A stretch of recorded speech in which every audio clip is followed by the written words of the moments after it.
Edhe unë gjithmonë kam pas frikën se ai do të vritet shkaku se ka qenë ama bash hiç frikën nuk e ka ditë çka frika. Edhe momentin nuk e tregova momentin kur vendosi se unë dësha të shkojmë në vaksinë, ai ma mor ata për më shku se kur e çova familjen aty te shtabi, edhe ai pa se ç'janë familja të plagos të gjithë shkatërum. U mllef as kesh edhe ma boni tha, ti tha nuk shkon vaksinë, tha ti kujdese për familjen. Unë tha do të shkoj, ma ka shtrënguar dorën. Edhe kur nuk e harrojat në ato sinj kur atë rrepta kështu zjarri që ishin, tha unë tha do të hakmirem për familjen.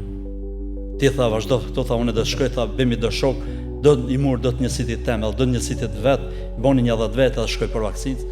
Realisht kur shkoj për vaksinë, ai unë e kam ditë mos se ai futet atje ku s'kthehet. Edhe ashtu ndodhi, ka qenë e dhimbshme, realisht ka qenë shumë e dhimbshme, po mos me pas si njerëz lufta nuk fitohet. Realisht për ata dëshmor, Tigre është dëshmor i jashtëzakonshëm.